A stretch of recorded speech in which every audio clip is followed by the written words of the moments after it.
É isso, começou a gravação, amigos e amigas, irmãos e irmãs, sejam todos bem-vindos, né? Bem-vindas. Hoje nós vamos fazer a leitura inicial com o professor Antônio Fernandes, o Armando Lúcio, presidente da UNEC, vai fazer a palestra, né, sobre a mediunidade, e agora a gente inicia com o Evangelho, a leitura do Evangelho, um breve comentário, depois a prece inicial, tá bom?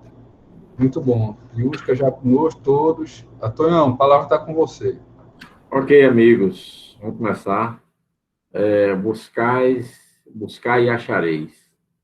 É um dos evangelhos que eu considero mais enigmáticos, no sentido de você fazer essa busca. Vamos olhar aqui o que é que diz Mateus. Não acumuleis tesouro na terra, onde a ferrugem e os vermes os comem, e onde os ladrões os desenterram e roubam. Acumulai tesouro no céu, onde nem a ferrugem, nem os vermes os comem, porquanto onde está o vosso tesouro, aí está também o vosso coração. Eis porque vos digo, não vos inquieteis por saber onde achareis o que comer para o sustento da vossa vida, nem de onde tirareis veste para cobrir o vosso corpo. Não é a vida mais do que o alimento e o corpo mais do que a veste? Observai os pássaros dos céus. Não semeiam, não ceifam, não guardam em celeiro, mas o vosso Pai Celestial os alimenta. Não sois muito mais do que eles? E qual dentre vós que pode, com todos os seus esforços, aumentar um côvado a sua estatura? Porque também vos inquietais pelo vestuário. Observai como crescem os lírios do campo. Não trabalham, nem fiam, entretanto, eu vos declaro que nem Salomão, em toda a sua glória, jamais se vestiu como um deles.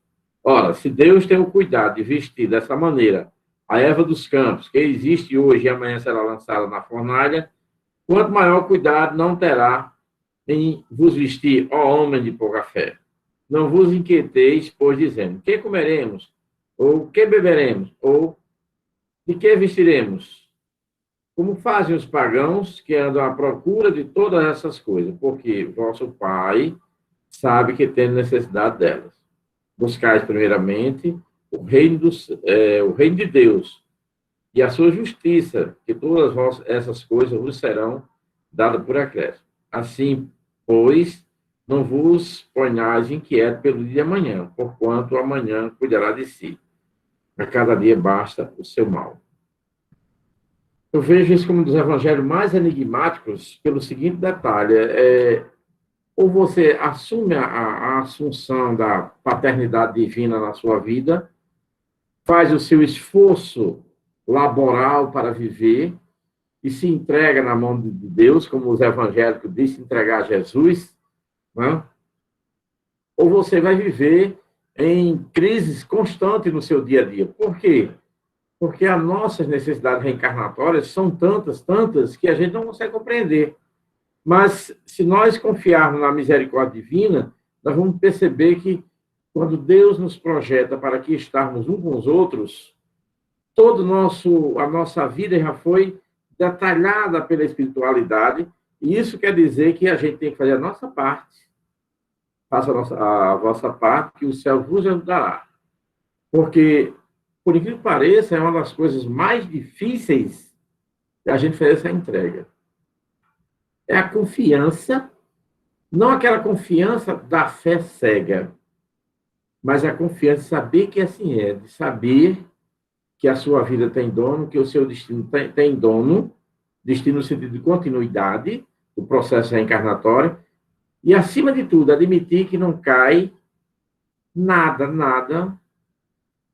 nem sobe nada ao céu sem a permissão divina. Por isso que eu acho um dos evangelhos mais enigmáticos, porque ele mexe com o nosso saber acima da gente. A gente vem com a limitação de saber, e quando chega aqui, aí cai no evangelho doce. A gente faz, mas a gente fica sempre desconfiando. E se eu tivesse feito diferente? A pergunta é, daria para ser diferente? Não teria que ser desse jeito? A gente sempre pensa no bem-estar. A gente não pensa em crescimento. E o nosso projeto de vida, todos eles são traçados em prol de um crescimento espiritual. Temos as provas que vamos ter, que precisamos ter, que foram determinadas. Portanto, não vos inquieteis com o dia de amanhã. Façamos no hoje o que é necessário. Isso fará com que a gente amanhã chegue com o que é preciso a gente chegar lá. Usemos todos os nossos esforços e confiemos em Deus. Com você, André. Muito bem. Muito bom, Tonhão. Eu vou fazer a prece inicial, tá certo? Vou pedir ao nosso irmão Bino para fazer a prece final hoje. Já vá se preparando, tá bom? Vou fazer a prece inicial aqui para a gente começar a nossa reunião. Amigo Jesus, abençoa todos nós aqui em esses lares que estão conectados, Senhor, através da internet. Nesse momento, Senhor, que nós possamos nos conectar também em pensamentos, Senhor, emitindo nossas boas energias, emitindo, Senhor, nosso clamor, para que possamos, Senhor, juntos, estarmos aqui reunidos em Teu nome e recebermos, Senhor, todos nós, nossos lares aqui, a assistência espiritual necessária, Senhor. Que em cada lar que está aqui conectado possa receber, Senhor, de Tuas mãos magnânimas, a limpeza espiritual, a proteção, que possam ser erguidas, Senhor, barreiras magnéticas nas casas de todos nós aqui, Senhor. Que possamos converter nossos lares em postos de socorro e atendimento, Senhor, a irmãos também necessitados, Senhor, nesse momento. Que toda a vizinhança, Senhor, possa ser beneficiada e que todos nós, Senhor, possamos ser envolvidos em Teu amor, em Tua misericórdia. Derrama, Senhor, sobre nós bálsamos, refazejos, que cubra, Senhor, todos nós, os nossos lares, nossos familiares, aqueles que amamos, de bênção, Senhor. Assim, mestre amigo, em Teu santo divino nome, damos por iniciado o trabalho da palestra pública de divulgação doutrinária do nosso amado franciscano. Assim seja. Muito bem, minha gente. Agora, com vocês, nosso amigo, irmão, muito querido, Armando Lúcio, que vai fazer uma palestra sobre a mediunidade. Depois, naquela sistemática, abrimos para perguntas e respostas. Com a palavra, Armando Lúcio. Está gravando. Tragédia, pessoas mortas, as famílias estão aí esquecidas e sofridas, enfim. Armando, só um instantinho. Tibério, seu microfone está aberto. Pronto, valeu. Pode começar. Obrigado, Tibério. Estimados irmãos de Cristo, que a paz do Mestre Jesus floresça entre nós hoje e sempre. Dá um abraço fraterno dos que fazem a União Espírita Cristã, a todos os integrantes do franciscano e de demais casas que estão aqui presentes nessa reunião virtual, e trazendo para vocês, com muito carinho, as nossas apreciações sobre o que é mediunidade. Eu acho interessante que, da mesma forma em que o nosso diretor do estudo doutrinário, que é João, perguntou para mim se, quando eu fui fazer essa abordagem lá na nossa casa, na UNEC, o que é mediunidade, ele perguntou se era uma afirmativa ou era uma interrogação. O Yuska fez a mesma pergunta para mim. É interessante, por quê? Porque isso já desperta um certo tema, né? E eu disse que era uma afirmação.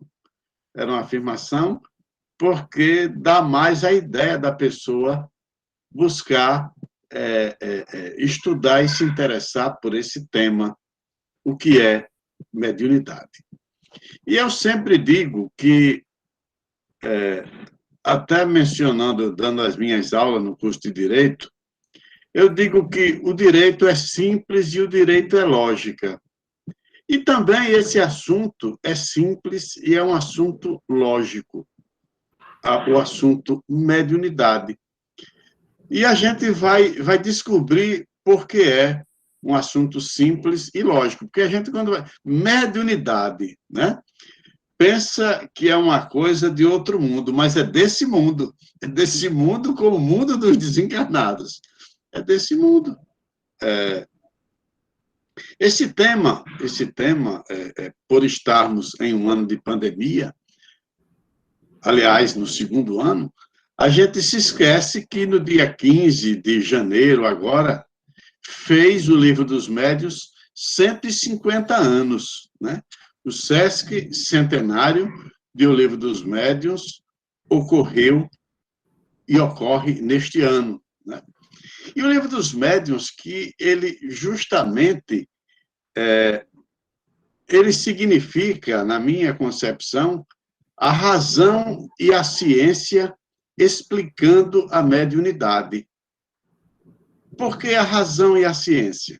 Nós sabemos que o Consolador Prometido, e nós vamos muito utilizar desse livro, O Consolador, no dia de hoje, nós sabemos que o Consolador Prometido, ele viria trazer a fé raciocinada como de fato trouxe.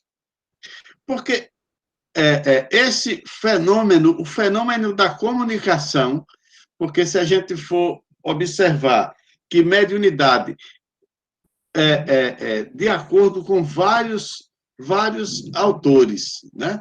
Por exemplo, Divaldo, essa semana passada, fez uma palestra no simpósio espírita, na Conferência Espírita do Estado do Paraná, onde ele nos passa uma noção, uma definição muito bela de mediunidade. Ele diz que é a faculdade abençoada que nos permite o encontro com o mundo espiritual. E isso não é para quem tem a noção do que seja a doutrina espírita, não é uma coisa difícil da gente compreender. A gente tem essa exata noção. O próprio Kardec, ele já dá uma definição, por exemplo, do Livro dos Médiuns, né? Na contracapa do Livro dos Médiuns, que ele diz que o Livro dos Médiuns é o manual mais seguro para todos os que se dedicam às atividades de comunicação com o mundo espiritual. E a gente começa a ver que a dificuldade é mínima, é simples da gente compreender mediunidade. Não é difícil a gente compreender. Agora, a gente precisa partir de uma premissa. Esse fenômeno, essa comunicação sempre existiu. Só que dava-se um outro nome. Dizia-se que os fenômenos mediúnicos eram situações paranormais e de que quem exercia, por quem vinha esse fenômeno, era um paranormal.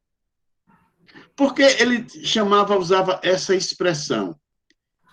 A expressão paranormal, para o conhecimento humano, significa tudo aquilo que está além da explicação científica, né? Então, ele chamava paranormal, de mediunidade, paranormalidade. Mas, a partir do momento em que o Livro dos Médiuns surge, a segunda obra da codificação kardeciana, e traz para a gente, com razão, com método científico, o que significa essa mediunidade, percebam bem, já passa a ser uma coisa que não está além da explicação científica, que está dentro da explicação científica. Logo, não se poderia continuar usando o termo paranormalidade e criou-se um novo termo, né? muitos outros termos criaram. E aí criou-se o termo mediunidade ou o termo médium, que é aquele por quem o fenômeno ou a expressão ou a comunicação mediúnica é desenvolvida. Né? Então, não há mais por que a gente utilizar paranormal. Isso me faz me lembrar, e é só o pessoal já dos Enta para lá, como eu, faz me lembrar uma antiga novela da extinta TV Tupi, O Profeta. O Profeta. Ele era tido como, todo mundo chamava de paranormal, interpretação de Carlos Augusto Streza, com Cláudio Correia e Castro, Elaine Cristina, Carlos Zara e tantos outros. Então, o Profeta, ele utilizava o dom mediúnico e já demonstrando, sendo uma lição para mim, que nem imaginava depois ser espírita, mas já era uma lição de como não ser médium. Era uma lição de como não ser médium. Por quê? Porque ele utilizava, e por isso ele não conhecia, era apenas um paranormal, né? Ele utilizava aquilo para a satisfação de interesses pessoais, de interesses materiais. Então, a nossa mediunidade de hoje é o que sempre foi chamado de paranormalidade. Porém, a partir do instante em que a gente consegue explicar essa comunicação pela razão e pela ciência, não pode mais ser adotado o nome de paranormalidade. Por quê? Porque a doutrina espírita faz isso com método e critérios colocados fortemente em O Livro dos Médiuns e na literatura espírita subsequente. Já se disse que se o Evangelho de Jesus desaparecesse e ficasse apenas o Sermão da Montanha, né, as bem-aventuranças, pouco ou nada se perderia, porque ali está tudo contido, como está contido em O Livro dos Médiuns. Né? O Livro dos Médiuns tem essas explicações de que, por exemplo, o que são essas comunicações frívolas, comunicações grosseiras, comunicações edificantes, né? Para se afastar de vez eventuais manipulações. Se querer fazer, às vezes, um utilitarismo, né? Um utilitarismo, porque, às vezes, o próprio Cleóbio já disse que, às vezes, eu sou muito parecido, ele diz, que eu sou parecido com Caibá Schutter, no sentido da minha rejeição muito forte a quem faz utilitarismo da doutrina espírita, sabe? O que, me perdoe até a expressão de dizer, os papapasse, né? Aquelas pessoas que querem usufruir da doutrina espírita e têm uma oportunidade. Esses irmãos equivocados acabam perdendo. A providência divina dá tantas oportunidades deles se aproximarem e acabam perdendo a oportunidade de construir mais. Né? Muito bem. E nós fazemos, na UNEC, nós fazemos um comentário de vários livros, né? Estamos agora fazendo o comentário do livro Caminho, Verdade e Vida, todos os dias. E há uns 2 meses atrás, eu comentei a mensagem de número 10 do Caminho, Verdade e Vida, que tem o nome Mediunidade. Né?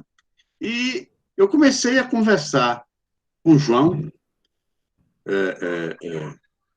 sobre esse tema, né? Aí, conversa vai, conversa vem, é ele que organiza a nossa temática, ele disse, rapaz, isso daria uma palestra.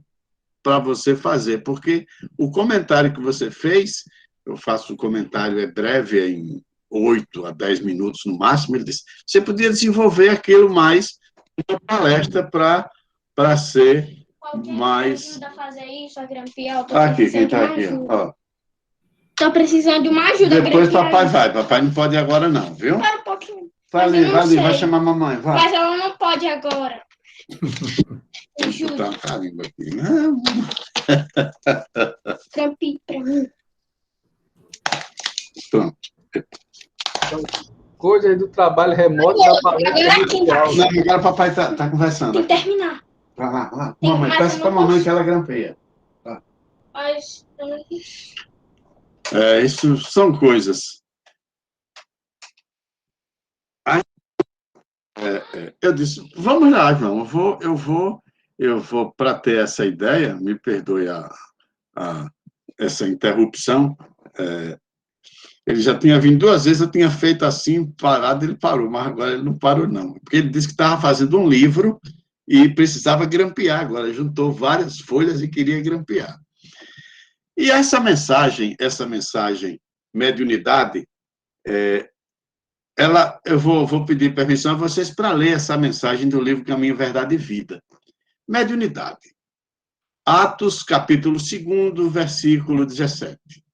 E nos últimos dias acontecerá, diz o Senhor, que do meu espírito derramarei sobre toda a carne. Os vossos filhos e as vossas filhas profetizarão. Vossos mancebos terão visões e os vossos velhos sonharão sonhos. Emmanuel. No dia de Pentecostes, Jerusalém estava repleta de forasteiros, filhos da Mesopotâmia, da Frígia, da Líbia, do Egito, cretenses, árabes e romanos se aglomeravam na praça extensa, quando os discípulos humildes do Nazareno anunciaram a Boa Nova, atendendo a um grupo da multidão, cada um em seu idioma particular. Uma onda de surpresa e de alegria invadiu o espírito geral. Não faltaram os céticos no divino concerto, atribuindo à loucura e à embriaguez a revelação observada. Simão Pedro destaca-se e esclarece que se trata da luz prometida pelos céus, a escuridão da carne.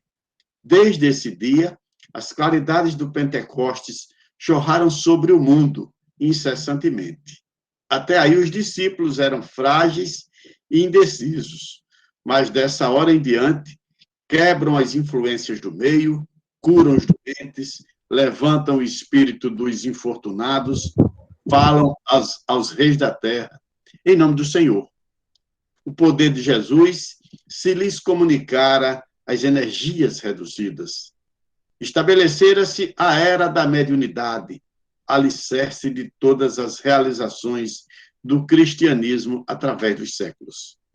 Contra seu influxo, trabalham até hoje os prejuízos morais que avassalam os caminhos do homem. Mas é sobre a mediunidade, gloriosa luz dos céus, oferecida às criaturas no Pentecostes, que se edificam as construções espirituais de todas as comunidades sinceras da doutrina do Cristo. E é ainda ela que, dilatada dos apóstolos aos círculos de todos os homens, ressurge no espiritismo cristão como a alma imortal do cristianismo redivivo. Emmanuel, nessa mensagem, ele utiliza como parâmetro o livro Atos dos Apóstolos, e que diz, né, naqueles 50 dias após o ressurgimento do Cristo, após a Páscoa, Roma estava cheia de gente na praça, e cada um dos apóstolos vai justamente pregar para um grupo de pessoas de línguas diferentes, né? Praticando naquela época o que hoje a doutrina espírita arranjou o nome de xenoglacia, né? Fazendo com que todas as pessoas ali presentes pudessem compreender porque a comunicação dava-se na sua língua nativa. E as pessoas começaram a ver aquilo e viram que era uma paranormalidade, a explicação científica não conseguia resultar em um enunciado perfeito e chamavam aquilo de paranormal, quando não atribuindo a loucura ou dizer até que os apóstolos estavam embriagados. Assim, a pessoa ia fazer o Enem, numa prova de inglês, se embriagava, porque ele só falava e respondia toda a questão dessa forma.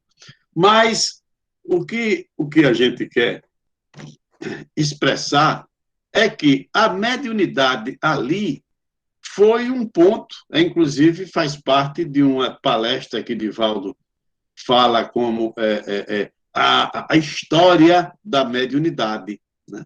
Ele fala justamente nesse dia de Pentecostes, quando os apóstolos falaram as várias línguas, né? Evidentemente que, tanto pela intuição da espiritualidade superior, eles foram capazes de expressar-se, porque todos eles, os apóstolos, só sabiam o idioma nativo, né? E com alguma dificuldade, pouquíssimo latim, e jamais conseguiriam se expressar nesses vários idiomas como se expressaram. E tem essa situação mostrando para a gente que a mediunidade, portanto, já era uma coisa antiga, né? Era uma coisa antiga. A psicopictografia, né? Moisés na pedra. A gente hoje faz uma psicografia na reunião mediúnica, já disse que é uma coisa difícil. Imagine você fazer isso na pedra, como Moisés fez os 10 mandamentos na pedra, esculpindo. É um pouco difícil, né? Mas essa situação da mediunidade. O grande codificador do islamismo, Maomé, era analfabeto e recebeu, e por ele foi escrito todos os livros do Islã, do islamismo. Então, a mediunidade sempre existiu. Agora, vai depender muito, e isso a doutrina espírita traz de forma bastante racional, como ela seja praticada, né? Como ela seja praticada. Porque quando se diz que, por exemplo, Moisés, pela lei de Moisés, ele havia proibido as comunicações espíritas, mas já foi com a força de um mandamento civil. Porque Moisés era o líder religioso e era o líder civil daquela população que estava no Êxodo. E eles passavam por várias comunidades e o pessoal, para ganhar dinheiro fácil, queria adivinhações, queriam ler sortes, etc. E ele proibiu a quiromancia, ledores de mão, etc. Mas isso não foi ele proibir a manifestação mediúnica, senão ele próprio não teria recebido os 10 mandamentos da forma como recebeu, né? Aí muita gente já querendo levar uma interpretação literal ao pé da letra das leis, que eram praticamente leis para buscar a dominação do comportamento do povo no deserto, vai dizer que Moisés proibia a comunicação mediúnica, né? A gente pode dizer mediúnica, porque de fato era mediúnica. Então, levando em consideração que médium é o intermediário dos dois planos, e quem exercita a mediunidade é como se recebesse um talento daquela parábola dos talentos. E a gente percebe que os servidores, que os trabalhadores do Senhor, que receberam aquele talento, fizeram um uso adequado ou inadequado dos talentos que receberam. É assim quem recebe a mediunidade. Não é? Agora, a doutrina espírita, desmistificando essa questão, ela lança critérios, ela lança princípios que devem orientar o bom médium. E diz, basicamente, que o bom médium é aquele que vai ser aferido pelas suas qualidades morais. Agora, que não é ele ter qualidade moral e cruzar os braços e ponto final. Não. Ele tem que instruir-se. Ele tem que instruir-se. Porque mesmo que a gente acumula, nós, enquanto espíritos eternos, nós acumulamos o nosso conhecimento. Nós já poderíamos ter um conhecimento da atividade mediúnica de uma encarnação anterior, mas precisaria a gente revisar, né? Precisaria a gente revisar nessa encarnação, por isso que a doutrina espírita manda nós nos amarmos e nos instruirmos. Então, a par de ser portador de qualidades morais que o habilitem nessa tarefa, precisa instruir-se o médium e ter a consciência, sobretudo, do seguinte, né? Que o exercício da mediunidade, na verdade, é uma oportunidade de resgate. Né? Eu vi pessoas nesta semana dizerem uma frase bastante materialista, que diz que não há almoço grátis. Né? Já vi alguém dizer isso, numa conversa materialista dizer isso. E ninguém é médium, eu aproveitei e construí esse pensamento, que ninguém é médium gratuitamente. Ninguém é médium por acaso. Né? Essa mediunidade que se ostenta em maior ou menor grau, porque todos nós somos médiuns, Quando a gente sonha, a gente está sendo médium. Né? Se eu sonhar com meu pai, com minha mãe, eu estou justamente exercendo essa mediunidade no instante em que eu vou à presença deles, quando eu recebo uma intuição, enfim, mesmo quem não tenha a chamada mediunidade ostensiva, né? Até quando não existia nenhum tipo de mediunidade, eu brincando, o pessoal dizia que eu era médium de transporte, porque na Semana Espírita eu transportava o pessoal que vinha de Natal para cá e levava de volta, era médium de transporte. Evidentemente, com brincadeira que o pessoal dizia isso. E é interessante, por falar em médium de transporte, porque, às vezes, a gente não dá o devido valor às coisas que a gente tem na nossa própria casa, na nossa própria cidade. Né? Quando eu ia buscar, uma vez eu levei uma outra pessoa e trouxe Sandra Borba, né? Aí a pessoa disse assim, trouxe Sandra Borba, é daqui do nosso movimento. Meus queridos, Sandra Borba é uma das pessoas que tem maior conhecimento sobre esse tema que eu estou falando. Eu recorri, inclusive, a várias palestras anteriores que ela tinha para assistir sobre o que é mediunidade. E ela esteve agora nessa mesma conferência que Divaldo esteve lá no Paraná. Ela estava lá no dia 10/3, dando a conferência Mediunidade como instrumento de transformação moral. E eu trouxe aqui umas coisas, mais tarde eu vou já dizer, que faz parte já do final, na sequência da nossa conversa de hoje, o que disse Sandra Borba, né?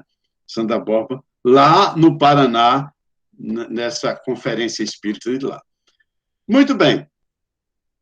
Então, mediunidade, no livro dos médiuns, no capítulo 32, tem uma série de vocábulos, né? Vocábulos. E o que é mediunidade? Aí está lá o livro dos médiuns dizendo que é faculdade dos médiuns. Né? No livro dos médiuns, os livros, antigamente, principalmente no século XIX, eles tinham o título e o subtítulo. Né? O subtítulo era o chamado título explicativo. Se você for olhar bem o livro dos médiuns, né, embaixo tem um subtítulo que diz assim: Guia dos Médiuns e Evocadores. Né? Porque, literalmente, o subtítulo é um guia, é um manual, é um roteiro que faz com que deixe de ser um conhecimento paranormal para ser um conhecimento catalogado. A mediunidade, você pega o livro dos médiuns, que já fala sobre os demais, a nomenclatura das diversas comunicações espíritas com o mundo dos desencarnados, e começa a dar essa valoração dos critérios dos médiuns, né? Que não se deve buscar comunicações frívolas, que não se deve buscar o seu sustento com essa comunicação.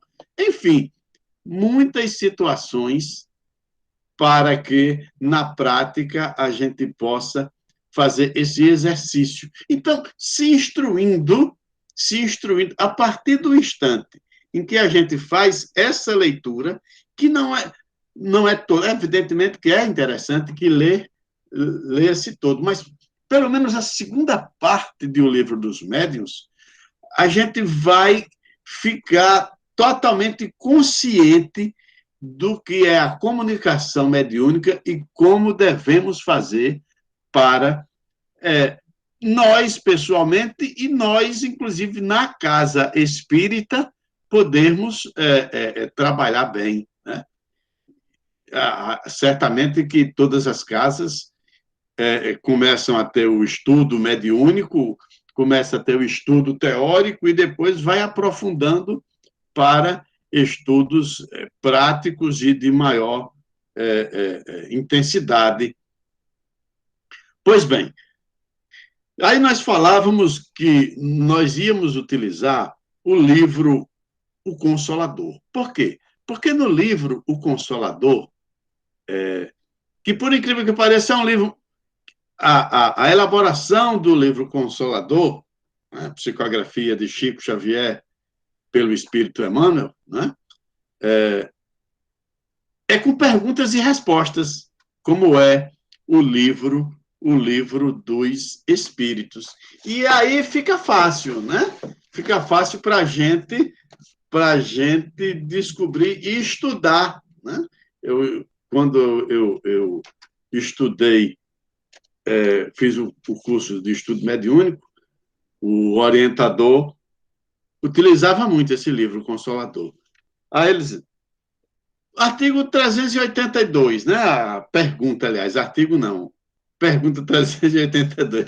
De tanto falar em artigo, no meu trabalho eu falo artigo. A pergunta 382. Qual a verdadeira definição da mediunidade?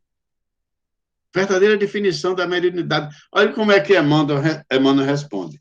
A mediunidade é aquela luz que seria derramada sobre toda a carne e prometida pelo Divino Mestre aos tempos do Consolador atualmente em curso na Terra. Não é? Então, você começa a ter essas definições, essas respostas, né? Porque se alguém depois, como aqui, depois alguém vai perguntar, eu digo, olha, eu não vou responder, eu vou dizer o que diz Emmanuel sobre o que é mediunidade. Porque você não vai acrescentar mais nada. Eu, pelo menos, não tenho condição de acrescentar mais nada. Depois que a Emmanuel diz um negócio desse, eu tenho que estudar mais ainda para ver se a gente chega lá. Há uma outra pergunta interessante, né? É justo considerarmos todos os homens como médiuns? É justo considerarmos. Se todos são médiuns, aí Emmanuel responde: todos os homens têm o seu grau de mediunidade nas mais variadas posições evolutivas. E esse atributo do espírito representa ainda a alvorada de novas percepções que o homem do futuro, quando, pelo avanço da mentalidade do mundo, as criaturas humanas verão alargar-se a janela acanhada dos seus 5 sentidos. Né? Inclusive, Divaldo, nesse seminário, né, Divaldo puxa muito esse tema, né? Que muita gente também considerou mediunidade durante muito tempo como o 6º sentido. Né? Muita gente considerou a mediunidade como o 6º sentido. E, de certa forma, é um sentido que a gente não tem pelos órgãos materiais convencionais, como nós temos a visão, a audição, a fala, o paladar, etc. E é o 6º sentido, disse 6º sentido, porque aí seria a própria percepção, a vidência, a clarividência, enfim, todas as espécies de mediunidade. E Emmanuel responde aqui que todos somos médiuns. É evidente. Emmanuel, em outra questão aqui no Consolador, lá na frente, pergunta se vai haver necessidade de especializar-se alguém em determinado tipo de mediunidade. Ele diz que é natural, pelas aptidões de cada pessoa individualmente, o homem se especializa, né? Vai ter um médico que o médico, em geral, sabe de tudo, mas tem um médico que vai ser, por exemplo, cardiologista. Tem um médico que vai ser cardiologista infantil. Tem um médico cardiologista infantil que vai ser cardiologista infantil para de arritmia cardíaca. E, enfim, vai sendo feitas as especializações que o conhecimento humano necessita, né? E, nesse sentido, o conhecimento humano, aí nós já podemos colocar nesse conhecimento humano, porque já tem 150 anos, o que nos traz o livro dos médiuns, né? Essa capacidade que cada um tem de desenvolver essas situações de comunicação com o mundo dos desencarnados, né? Pergunta no Consolador se existe mediunidade mais importante do que outra, né? Emmanuel, evidentemente, que responde que não. Nenhuma mediunidade é mais importante do que outra. Por quê? Porque todas são igualmente importantes. Tem umas que precisam de menos recurso, menor treinamento, mas nem por isso deixa de ser menos importante, menos qualificada do que uma outra comunicação. E Emmanuel nos diz uma coisa que o livro dos Espíritos, o livro dos Médiuns já dizia sobre os critérios de um bom médium, falando em qualidades morais, instrução e oportunidade de resgate. Na questão, na 386, né? Aliás, 387, ele diz que a primeira necessidade de um médium para que exerça a sua mediunidade sem complicações é o quê? Evangelizar-se.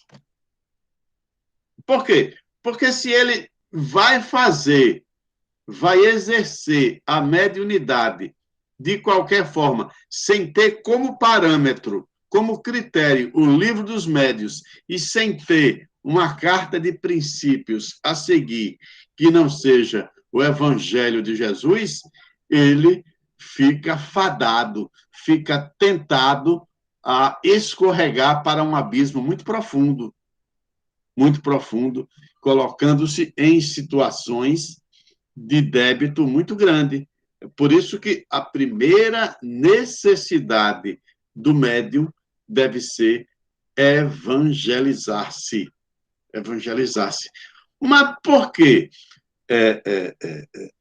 E eu me lembro que quando eu comecei a fazer o estudo mediúnico, foi com Armando Tomás, né? Armando Tomás da Federação, e ele era um sargentão, né? Se o pessoal que trabalhasse na reunião mediúnica não fosse para o Evangelho, aí ele dizia: meu filho, lembre-se de que a primeira necessidade do médium é evangelizar-se, né? Eu aqui lhe digo, você precisa mais do evangelho do que eu, porque você vai comunicar-se com os espíritos e eu vou ficar só olhando. Você precisa, às vezes, comunicar-se com o espírito e precisa ter a base do evangelho, né? Armando Tomás era muito, muito duro nesse aspecto, né? Pois bem, aí eu disse para vocês que Sandra Borba, né, foi conferencista lá no Paraná, um espetáculo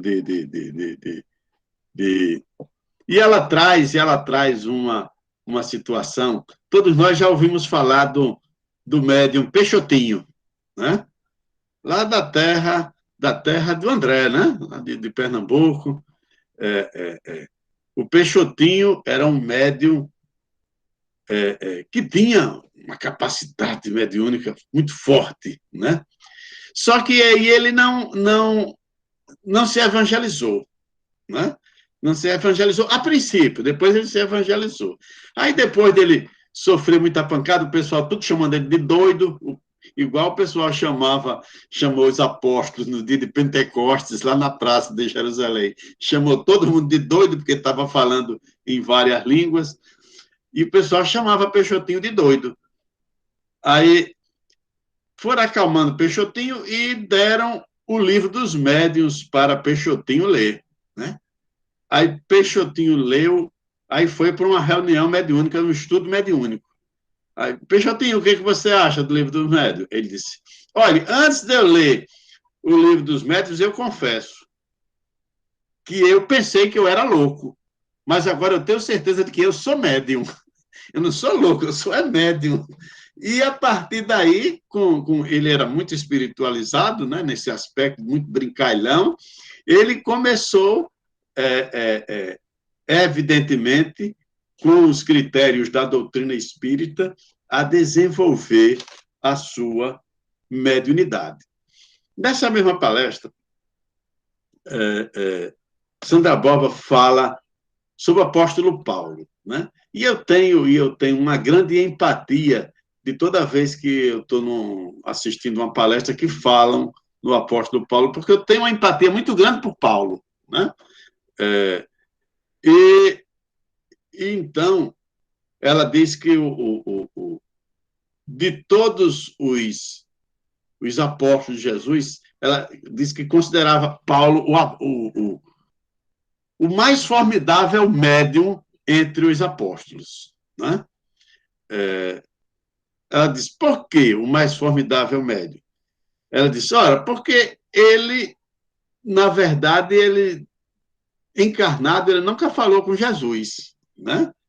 Mas, quando ele começou a conversão dele, a primeira atividade mediúnica de Paulo foi uma conversa com Jesus. A conversa com Jesus nas portas de Damasco, né?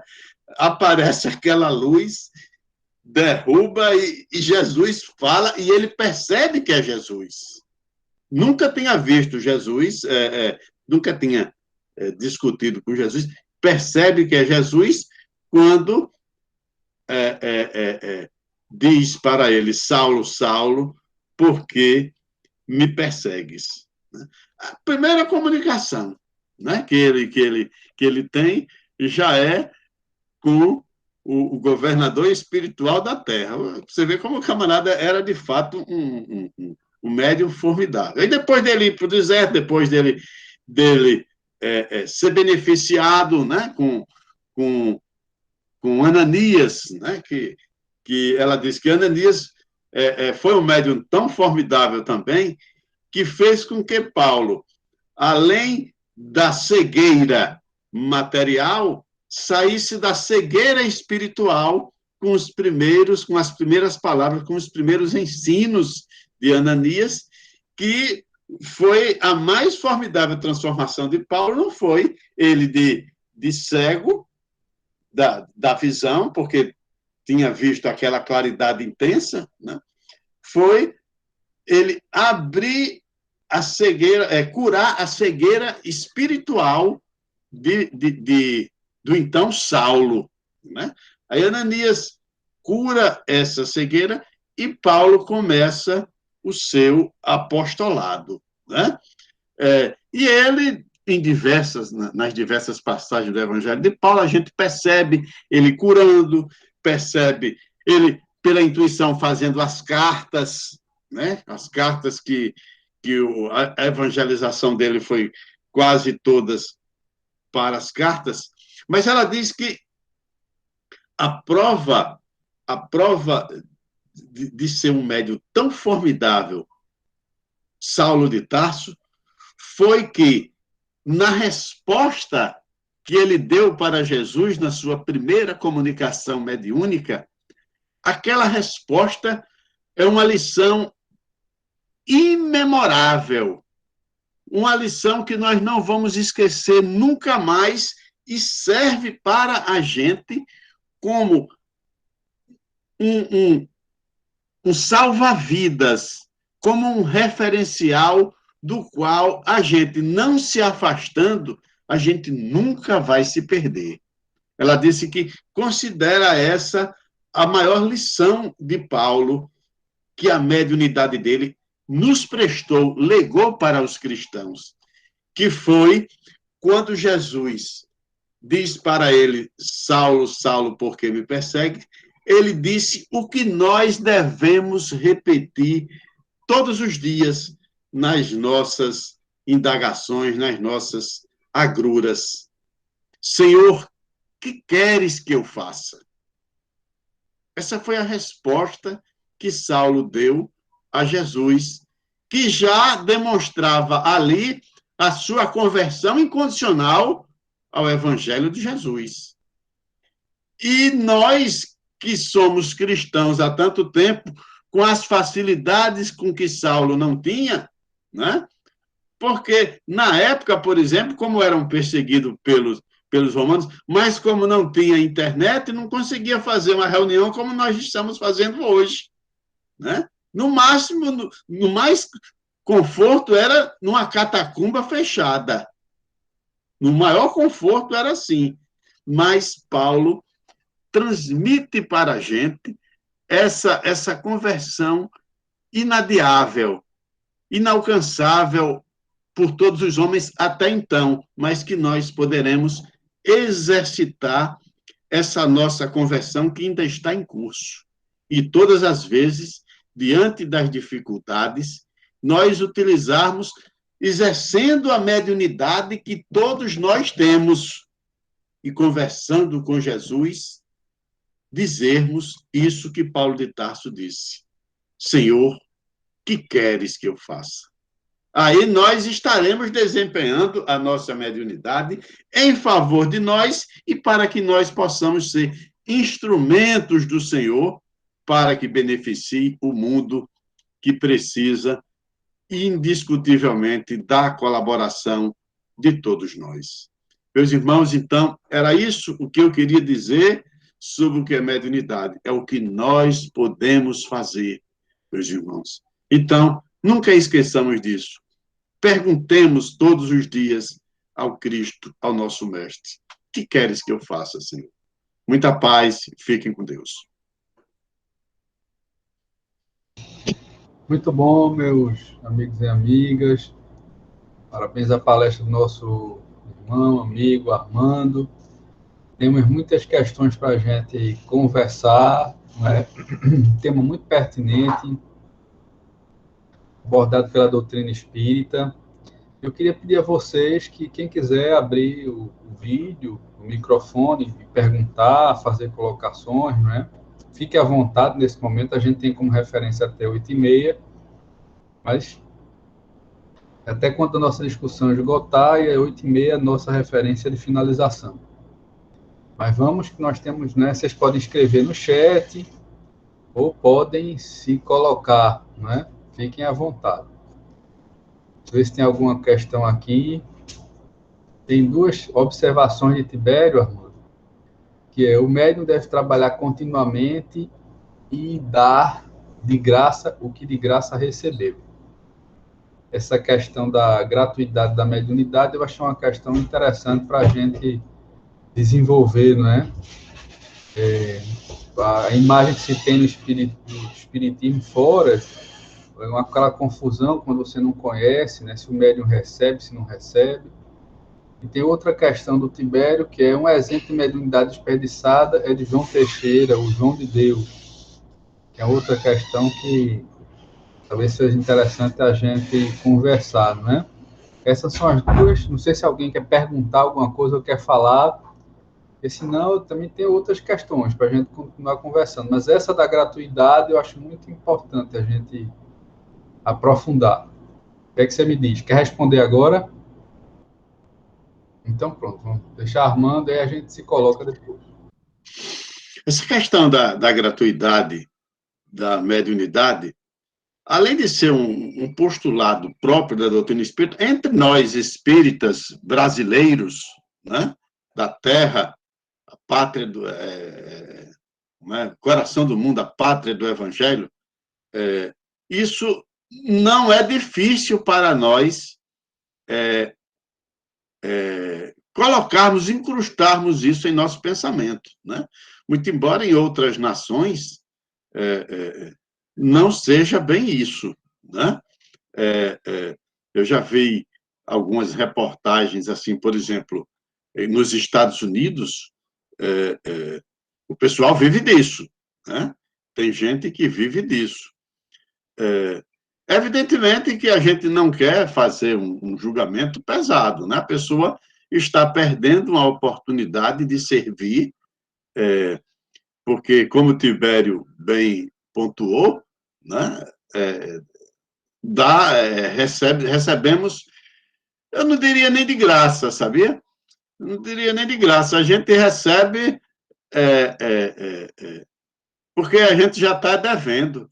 A gente recebe porque está devendo isso aí.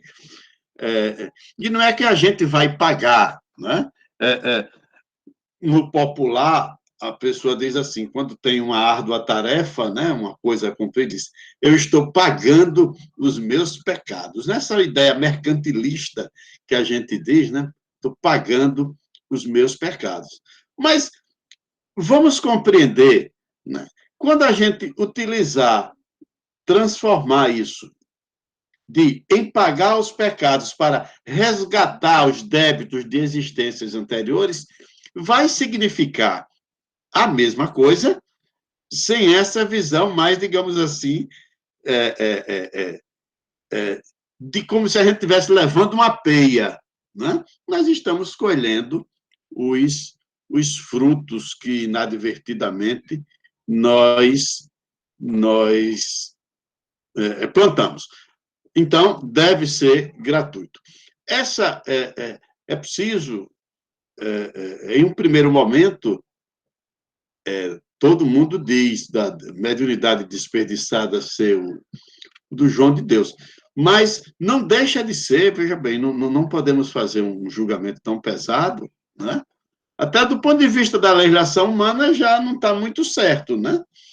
Agora, não deixa de ser também uma oportunidade de exemplificação para a gente, olhando essa exemplificação, não enveredar por semelhante caminho.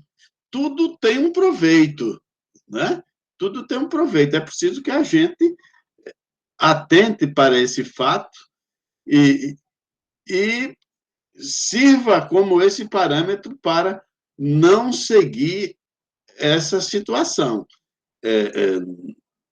Essa, em termos de conduta espiritual dele, é evidentemente que a gente não vai ter a condição de julgar, porque está fora do nosso alcance. Agora,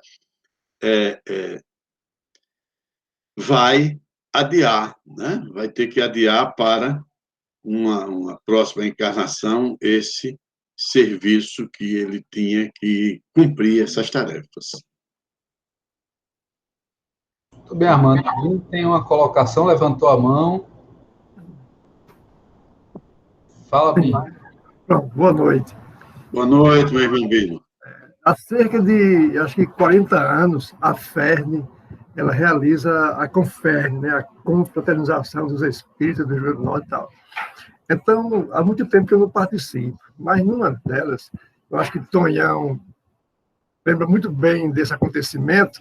Quando termina os trabalhos à noite, tem um encontro mediúnico lá, né? E nessa reunião, chega alguém e disse, olha, fulano está mediunizado e a gente já fez prece, já fez muitas coisas lá e nada. Aí chamaram as pessoas que estavam lá e foram, e Armando, o senhor Armando foi Armando também, Tomás. né? Sim, o senhor Armando Tomás. E fizeram prece, passes e nada, né? Aí todo mundo sabe que, como é a briga de bode, né? Assim, testa com testa. Aí doutor Armando, peraí, aí pegou nas orelhas desse irmão de Mossoró, que eu não vou dizer o nome, ele fez pá! Aí disse, quando passa e prece não resolve, a gente vai na pancada. resolveu a questão. O Tonhão sabe muito bem disso. Uma outra colocação é de uma pessoa que não está mais entre nós fisicamente, eu acho que Tonhão também lembra dele, Cowboy. Ele tinha uma mediunidade fantástica, só que ele tinha o vício do álcool, né? Alcoolista. E quem me contou essa aqui foi João Bosco, que também não está mais entre nós. João Bosco trabalhava na Emater, ali no Progresso Sertanejo, né? Perto da rodovia, perto do Tarcísio Maia. E encontrou-se com o Cowboy, e o Cowboy disse, o que é que está acontecendo? Que você está assim... Disse, não estou acontecendo nada. Disse, não, está. Em resumo, né? O Bosco disse que a única coisa que tinha acontecido, que tinha mexido com ele, foi o roubo de um motor. O motor que bombeava a água lá do projeto. Aí Cowboy olhou para ele, aí Cowboy disse, lá nos fundos do prédio, não tem uma mata lá, uma plantação perto daquela lagoa, o motor está lá. Aí Bosco, assim, ele disse, o motor está lá. E estava. Era uma mediunidade assim, fantástica, né? E Bosco foi e realmente confirmou tudo. Era só esses dois fatos aí, doutor Armando, o senhor Armando Xará de doutor Armando Lúcio, e essa de Cowboy. É muito interessante. Divaldo falou essa semana de uma mediunidade até parecida com essa daí, de um orador que era da igreja de João Evangelista, que certa vez eles moravam numa cidade ali da região da Turquia, e no ano já quase, o ano 94, eu acho, da era cristã, o orador estava orando, fazendo uma pregação, aí parou assim, aí disse, eu quero informar para vocês que o imperador foi assassinado, o imperador Tito. E o pessoal achou que era uma brincadeira, sabe? Ele recebeu essa comunicação mediúnica e uns 4 ou 5 dias depois chegou a notícia, de fato, que o imperador tinha. Aí João até tomou muito cuidado e começou a orientá-lo para que ele não dissesse essas coisas assim, porque o pessoal não ia compreender, né? Era um orador que ajudava muito a João, e João disse, você não ter cuidado, porque ele chegou e disse assim, Teve outra situação de um papa que recebeu uma comunicação mediúnica interessantíssima, em 1508, quando os mouros foram expulsos da Espanha, né?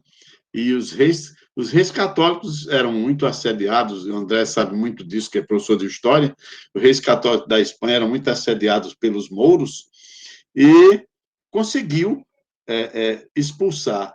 E o Papa estava numa reunião com vários cardeais aí, no Vaticano, abriu assim a janela, aí voltou e disse: meus amigos, os mouros foram expulsos da Espanha.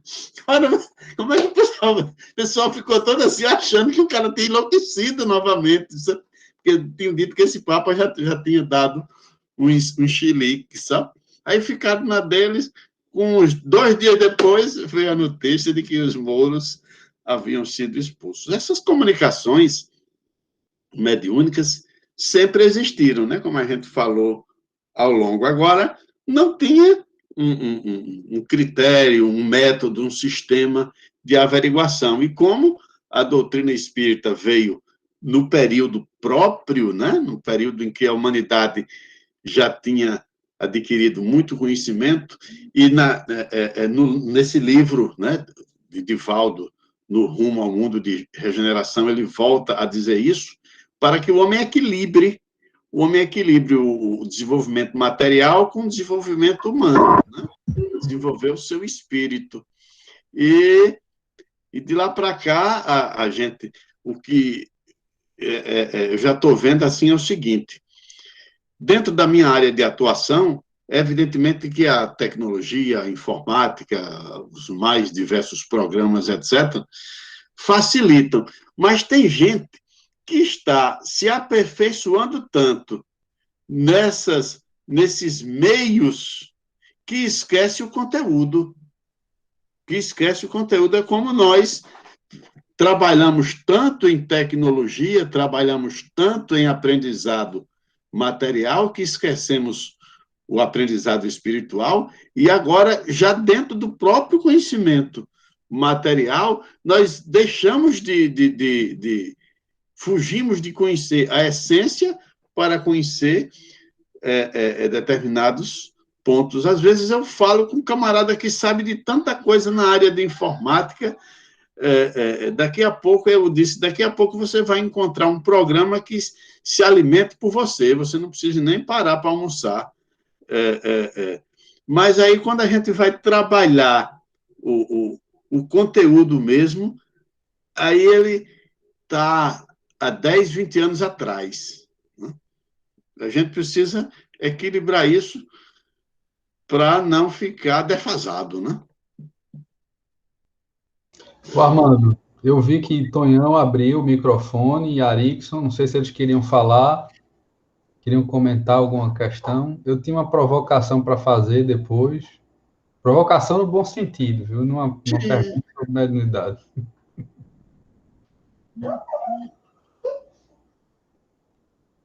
Vocês tinham? Vamos lá, você joga a sua provocação, porque talvez inspire alguém. Tonhão vai falar também. Isso mesmo. Vamos deixar o André fazer a provocação dele. Vejam, se o cachorro latir aqui, você já sabe, viu? Vê se tiram ele aqui, o cachorro agora. Tem um cachorro, rapaz, que ele fica latindo para eu ligar o ar-condicionado. É assim. Mas tiraram, obrigado. Obrigado pela paciência. Vejam, uma provocação que eu queria fazer é o seguinte, porque a mediunidade é uma faculdade, né, de comunicação, né, e a gente entende o caráter, como o Armando estava colocando, misericordioso, né, de quem tem essa faculdade, e o exercício dessa faculdade faz muito bem a quem tem e coloca ela a serviço de Jesus, né. Mas tem duas questões assim que eu queria conversar, e o fato é esse. Essa é a primeira questão. A constatação é que, fazendo bem através da mediunidade, exercendo essa mediunidade, né, o bem que você espalha volta para você e aquilo que traz equilíbrio. E aí a gente tem situações que eu queria amadurecer, queria escutar Antônio, isso é uma provocação, o Tonhão tem muita experiência também, puder comentar, que é assim, você chegou no centro espírita e aquela história de que você precisa desenvolver a mediunidade, assim que você chegou, você não fez um tratamento, não conhece nada do espiritismo, da dinâmica da reunião mediúnica. E aí, essa história tem que desenvolver, é verdade mesmo, tem que desenvolver, isso é uma primeira provocação. Do outro lado, a gente vê, assim, situações em que a pessoa passa, assim, muitos anos no espiritismo, com faculdade mediúnica, ela já conheceu, e tem dificuldade de vivenciar essa mediunidade, não é? Aí, o que fazer, né? Porque, de fato, a pessoa, por exemplo, pode ter um processo obsessivo de longo curso, e aí, indo exercer a mediunidade, esses canais podem se ampliar, e aí ampliar a possibilidade de atuação do obsessor. Então, como é que fica essas duas situações? Aliás, três que eu elenquei, né? Você chegou no centro espírita, exercer a mediunidade vai fazer bem, essa história tem que desenvolver, é uma primeira questão. Outra questão é o pessoal tá há muitos anos no espiritismo, com faculdade mediúnica, e não é colocado para trabalhar, não vai trabalhar. E outra situação é aquela situação do camarada que tem um processo obsessivo, tem a mediunidade, e se exercer a mediunidade, se não há risco de ele piorar. São essas três questões para a gente aprofundar. Quer incluir aí? São provocações aí, Armando, Tonhão, se quiser comentar, fiquem à vontade. Com a palavra, Armando. Não sei se Tonhão ia falar alguma coisa também nesse sentido, ou que eu já coloquei um bocado de coisa, não foi? André, eu vou aumentar a sua provocação para Armando, né? Que está na deixa aí, é o ator principal da noite, né? Ele fazer as devidas conclusões, né? Isso, essa questão da mediunidade, a pessoa chega no centro espírita, ele tem que desenvolver a mediunidade, né? Tem três casos, para a gente colocar Armando para ele fazer um feixe nisso aí, né? Só nesse tópico, né? Eu estava lá no Kardec, minha casa de origem do espiritismo, né? E uma pessoa com problema mediúnico, né? Literalmente, obsessão. E eu recorri a seu Chico, da Sociedade. Grande memória, por sinal. Foi um dos meus grandes professores. Chico de Lica, como ele se chamava, né? Aí, assim, eu levei a pessoa para lá. Aí ele disse, Antônio, coloque a pessoa na mesa mediúnica. Mas, seu Chico, isso não dá certo. Coloque, rapaz. Você está com medo de quê? Deixa ele. Eu coloquei, André, a pessoa lá, e ele me explicou o seguinte, Antônio, essa pessoa já vive mediunizada o dia inteiro. Então, não tem mais o que fazer mal a ela. Se ela já vive mediunizada o dia inteiro, então você vai ter a oportunidade de treinar ela para que ela se adeque a se tornar médium somente naquele instante, ou melhor, a recepcionar espírito somente naquele instante. André, eu tenho que dizer a vocês todos que estão me ouvindo que deu certo, a pessoa ainda está no nosso grupo. Também passei por um outro detalhe, assim, um caso assim, parecido com isso, desenvolveu na mediunidade, né?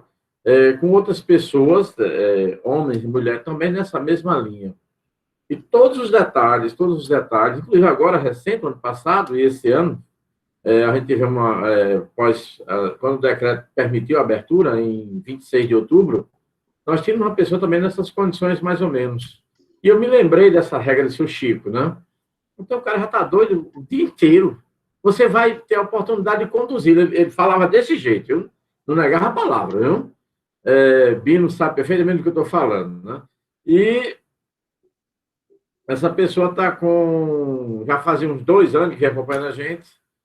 A pessoa, segundo ela, está ótima. Aí o que acontece? Nós acrescentamos esses dois no estudo. Ela praticava e estudava, né? No livro de Valdo, Em Nome do Amor, né? Ele Bezerra de Menezes, né? Divaldo também já relata isso aí, já é uma espécie eu diria assim, até de roteiro, né? Que, inclusive, bate com Leon Denis, num dos livros dele, né? Quando ele diz que o médium, quando ele vai nas primeiras manifestações, são os coleguinhas dele, eu chamo de coleguinha aquilo que o comum é chamar de obsessor. E em Divaldo, né, Divaldo e Bezerra Menezes, eles também são dessa mesma teoria. Eles acham que deve-se colocar a pessoa no estudo e na prática simultaneamente.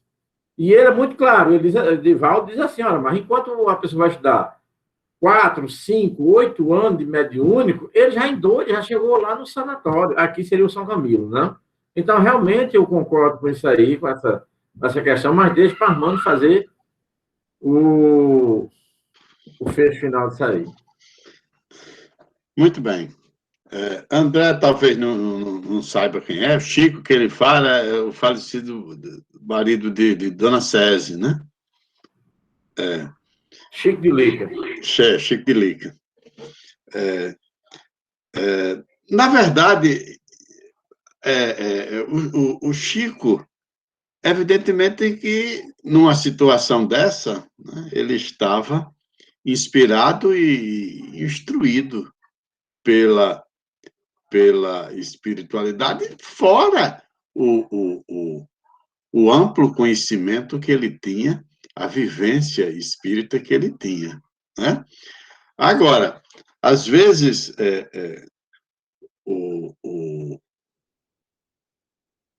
o mais importante é você acolher essa pessoa e, às vezes, ter uma conversa bastante significativa e ver a realidade de quem faz essa indicação, como o seu Chico fez para essa pessoa aí, porque pode ocorrer o seguinte, né? Pode ocorrer que a pessoa se trate de um curioso, né? Que chegue... na UNEC nós já chegamos, já teve gente que chegou lá e disse, olha, eu estou chegando de Santa Catarina, lá eu participava das reuniões, você diga aí qual a reunião do dia da reunião de vocês, que eu quero vir participar da reunião mediúnica, etc. Aí seria uma outra conotação, né? Seria uma outra conotação.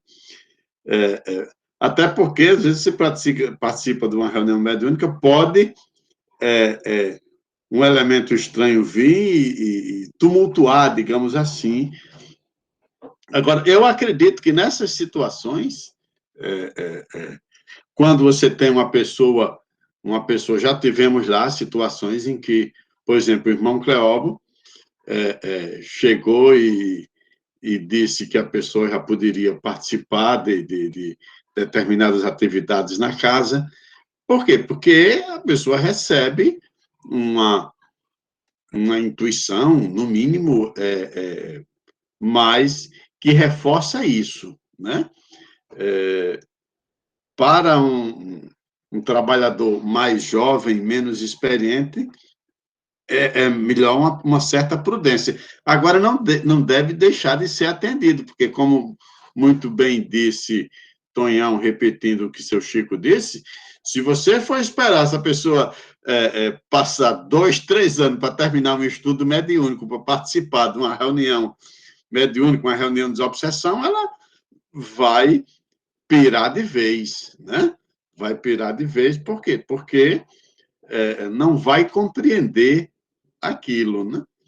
Então, essa questão mediúnica vai muito do auxílio, né, da própria casa, dos locais onde se pratique essa mediunidade, né? Entre nós, aqui em Mossoró, nós temos o hábito de fazer as reuniões exclusivamente em locais já previamente acertados, mas eu já tive notícia de que tem gente que faz reunião em qualquer lugar, né? Aí que não é muito, porque a espiritualidade não prepara aquele campo, não coloca fluidos ali, não existe uma cooperação, não porque a espiritualidade não queira cooperar, mas porque não há preparação. Então, eu já vi gente tentar fazer uma reunião mediúnica no seu trabalho e ter umas complicações, sabia? Tem umas complicações. Mas o atendimento, em um primeiro instante, de uma pessoa que chega numa casa espírita necessitando, que a gente vê que é médium, é esse, né? Porque, às vezes, a pessoa já vai encaminhado, digamos assim, pela espiritualidade para que ali possa começar o seu resgate, né? Então, era isso que eu, mais ou menos, entendo por essa situação. Ô, Armando, eu fiquei lembrando que, assim, uma coisa é a regra, outra coisa é a exceção à regra. Eu fiquei lembrando de uma exceção à regra que eu frequentei, eu entrei no Espiritismo lá na Federação Espírita Pernambucana. Nessa época eu morava em Recife, eu estava saindo da adolescência. E a federação é muito criteriosa, assim, para participar da reunião mediúnica, sabe? Para entrar, aí você tem nem 8 nem 80, você tem centro espírita, que na parte do tratamento espiritual, isso eu queria comentar. A parte do tratamento espiritual que a pessoa chega é colocar a pessoa para desenvolver a mediunidade, desenvolver entre aspas. E às vezes o camarada nem é médium, ele está passando um processo obsessivo, ele está até num surto, não tem nada a ver com a mediunidade, e aquilo ali é parte do processo considerado de tratamento espiritual. Aí, quando é assim, eu penso que não é muito interessante essa prática por conta de todos esses casos que eu elenquei, que você elencou, né? E tem as exceções que são muito importantes que a gente se abra. Eu tenho certeza que não é isso que o Tonhão está colocando, essa questão de você chegou, para ficar bom tem que desenvolver. Então, parte da condição da desobsessão do tratamento espiritual seria essa parte de você colocar na mesa sem critério, etc. Agora, a Federação Espírita Pernambucana sempre foi muito criteriosa, mas eu fui colocado na reunião mediúnica da Federação com 6 meses, você acredita? Eu estava chegando com 6 meses, seu Júlio Alves, que era um presidente lá, uma pessoa que me acolheu, né? Foi assim, um pai, um avô, e ele chegou e disse, não, vamos levar você para a reunião mediúnica. E eu fiquei lá 10 anos, nessa reunião mediúnica, né? Frequentando a reunião. Então, era nas segundas-feiras à tarde, com um grupo bom, né? Então, era muito bacana. Então, e nesse caso, foi muito positivo para mim, sabe? Então, vejam como a gente tem que ter o bom senso de cada caso é um caso, assim, de você não é a rotina, não é nem um componente de que você coloque aquilo como exigência do condição do tratamento espiritual e coloque qualquer pessoa sem critério, mas tem que avaliar cada caso e aí nem o outro lado que eu penso assim, que é você reter a pessoa e deixar essa pessoa sem assistência, sem possibilidade de exercício da mediunidade, etc. Né? Então, isso é muito, não só da intuição, mas a experiência do dirigente da casa, do setor mediúnico. Eu fico pensando assim, né? Não sei se vocês concordam, se Armando concorda, eu fiz só essa provocação para trabalhar essa questão da mediunidade, que eu acho que é uma coisa urgente em nossas casas, sabe? Tem muita gente que precisa trabalhar na mediunidade e não tem oportunidade. E já trabalhador antigo, né, não tem orientação, não tem acolhimento nesse sentido, né? Nem facilitar demais, nem dificultar. É isso que eu acho que é uma coisa com critério, né? Tem que ser avaliado pelo dirigente. sei se vocês concordam. Tonhão abriu o microfone, se você quer falar. André. Opa, Tonhão, eu vou passar para Armando para dar o fechamento e a gente fazer a prece. Fala, amigo. Fala, Tonhão. Deixa eu ver se chega aí para vocês. Tá Em chegando aí, nome do amor. Em nome do amor. Página 34, André.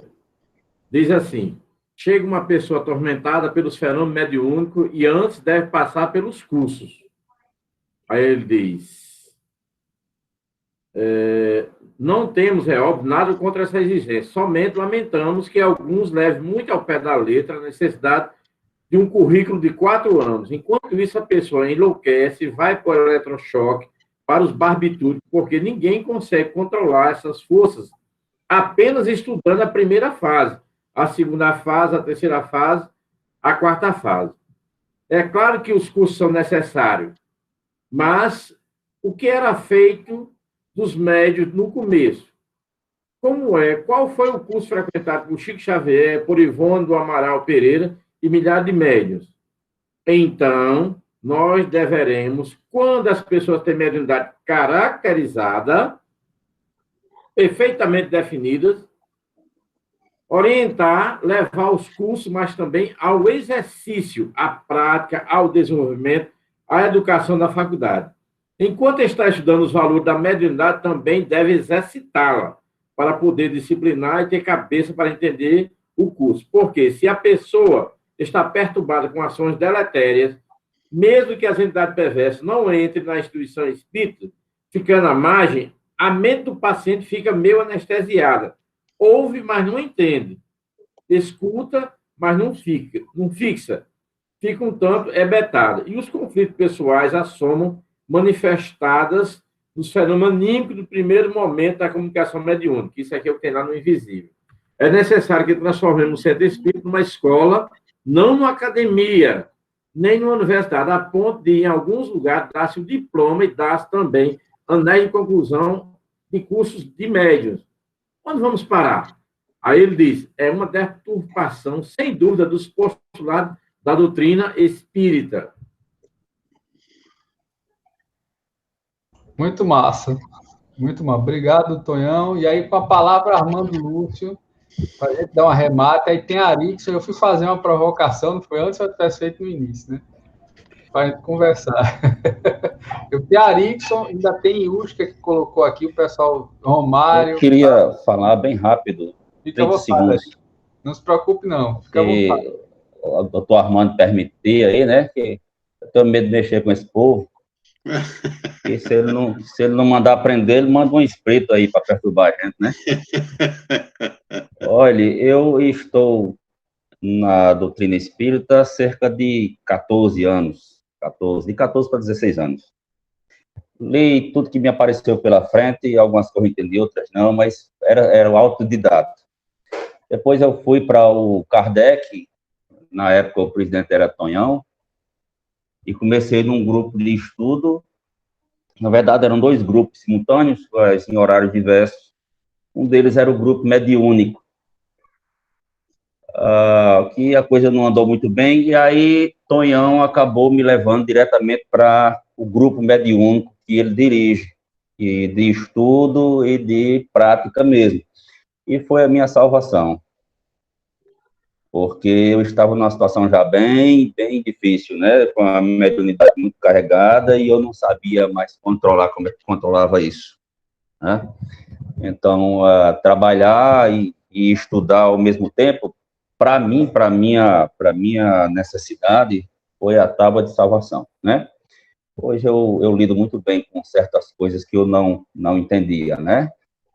E assim a gente vai lidando. Porque você olhar para uma pessoa na sua frente, de repente você vê um órgão dela todo destrambelhado, como a gente diz, é um negócio que vai moendo sua cabeça. Eu não dizia a ninguém, mas eu achava que eu estava doido mesmo de pedra, né? Inclusive fui a um psiquiatra para ver se eu era esquizofrênico, coisa do tipo, né? Mas Peixotinho essa é a minha realidade. Hein? Peixotinho também deve ter ido, né? Ele disse que pensava É, que era louco. é. Pois Eu é, acho que então, você não estava aqui, não, quando eu falei nele, de Peixotinho, né? tava sim, Tá, tava, tá. tava acompanhando, é porque eu ponho ele eu fecho a câmera e fecho o áudio e fico só escutando, para não dar interferência. Mas era isso, né? Hoje a gente estuda e se ajuda e ajuda quem pode, e assim a gente vai vivendo, né? A doutrina é uma bênção, mas é uma bênção que exige trabalho, e o trabalho é estudar para você compreender, para fazer melhor, né? E ajudar o outro a seguir esse caminho também. Era isso. Ei, muito bem. Muito. Armando, esse é o remate. Eu Meu quero... todas as postulações aqui, elas constroem, né? Constrói, como você bem disse, são casos pontuais e casos para se adotar como regra, né?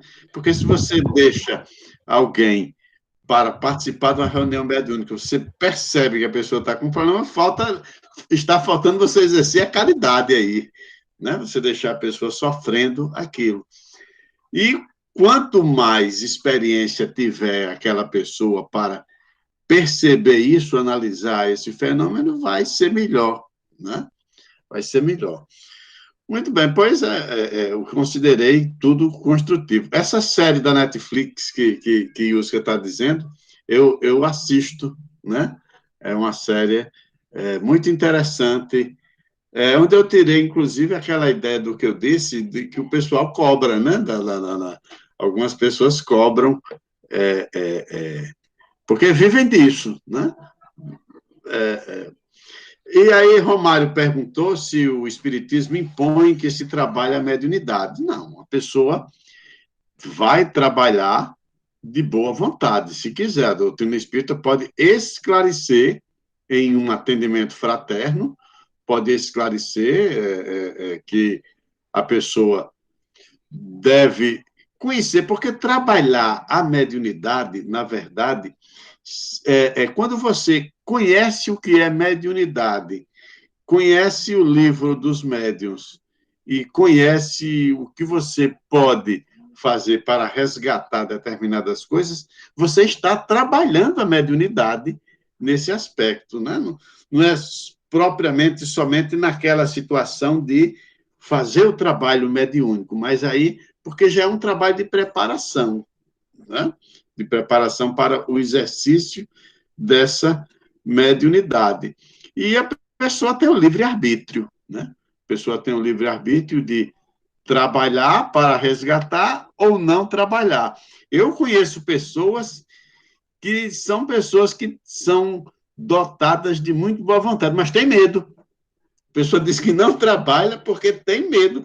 Tem uma noção da doutrina espírita, mas tem medo, né? Nós já conversamos com essa pessoa em atendimento fraterno e fora do atendimento fraterno, dissemos para a pessoa ter que trabalhar, a pessoa disse, tudo bem, mas eu tenho medo.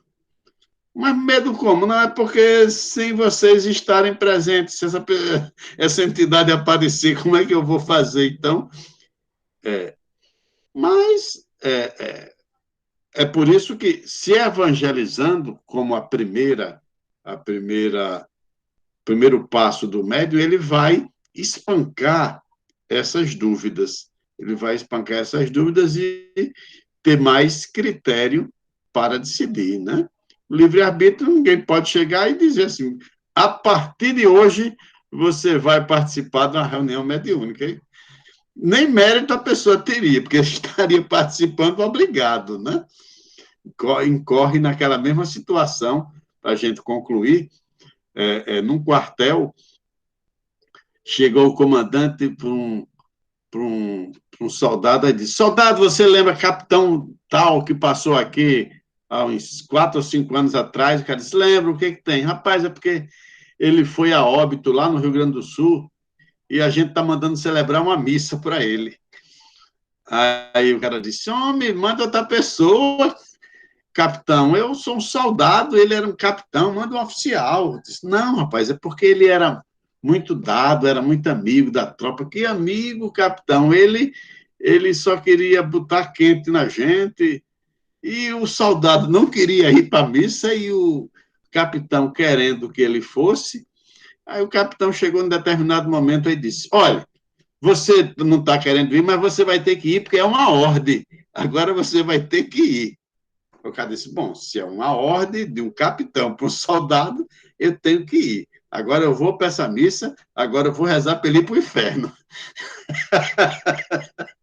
É o tal do livre-arbítrio, né? A gente não pode...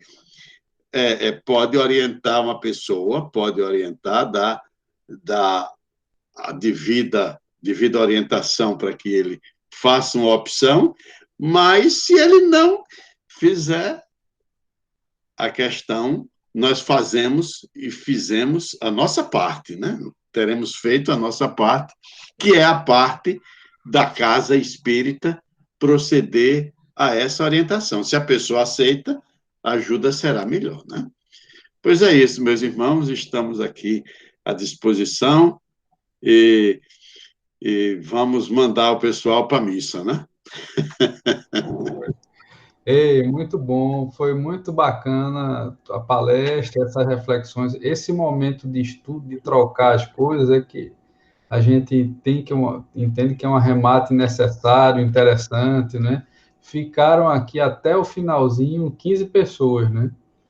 Já chegamos a 20 e 15 pessoas, 20 e pouco, e 15 pessoas ficaram até no final. Muito bom. A Antonhão colocou aqui o link para a gente caminhar para o final. Tonhão colocou aqui o link, eu acho que foi o livro que ele citou. Não foi? Muito interessante essa... Em Nome do Amor. Em Nome do Amor. Não é isso? Sim. É ótimo. Valeu, Tonhão. Aí vejam, aí quem quiser baixar, clicou aí e tem acesso. Vou pedir ao nosso irmão Bino, como a gente acertou no início, para ele fazer a prece final, né? E depois, se tiver alguma comunicação da diretoria, aí Tonhão fica com a palavra. No mais, agradecer ao nosso irmão Armando Lúcio pela bela palestra, não é, da noite de hoje. Com a palavra, Bino. Ia render a noite toda, viu, essa conversa. Muito bom. Então, vamos manter o nosso pensamento no alto, em Jesus, e agradecer este momento de ensino, de aprendizagem, e agradecer o amparo dos amigos espirituais que auxiliam os trabalhos da Casa Espírita dos Franciscanos e do Movimento Espírita de Mossoró. Agradecido pedimos ao amado Mestre Jesus que a sua misericórdia, o seu amor, permaneçam conosco, nos auxiliando, nos intuindo nessa caminhada, cujo objetivo é nos melhorarmos. E para que isso aconteça, necessitamos da instrução, dos conhecimentos. Primeiro, passando pela prova do amor, no nosso lar, no nosso trabalho, onde quer que estejamos. E com esse conhecimento e com a certeza do respeito às diferenças, aos diferentes, é que possamos conseguir esse objetivo. E, enfim, amado Mestre Jesus, que esse amor possa chegar em todos os locais onde haja necessidade dessa cura, tanto do corpo físico como da alma. E aqueles irmãos que partiram para sua nova morada, o amparo devido. E para os que aqui ficaram, seus familiares e amigos, o conforto do encontro e a certeza do encontro que chegará. Breve chegará, porque é o nosso destino, o plano espiritual. E para que essa chegada possa acontecer como nós desejamos, o paraíso, entre aspas, precisamos construí-lo aqui, no nosso coração. E para que isso aconteça, é seguir a lei do amor, nos evoluindo, respeitando todos. Então, com a certeza de vossa presença entre nós, é que voltamos a palavra ao nosso irmão André, desejando a todos a paz e que fiquemos bem, e que assim seja. Assim sendo, Senhor, Divino Mestre, em teu santo divino nome, damos por encerrados os trabalhos da noite de hoje. Sim, sim. Tonhão, algum recado da diretoria, alguma questão? Não, André, a gente, como de costume, a gente vem seguindo as leis sanitárias, né? E isso no decreto, que vai até o início de abril, a gente está seguindo ele de acordo com o decreto. Nossas atividades hoje na casa estão suspensas, as atividades coletivas, né? A gente está sem atividade coletiva, estamos seguindo o decreto. A segunda ordem, vamos segui-los. André, desculpe aí essa mensagem, eu pensei que fosse verídica, mas acabei não conferindo antes, aí coloquei que seria 16 anos, mas não é, né? Da morte de Chico Xavier. Então, mas fica a mensagem, tá bom? Desculpe aí vocês.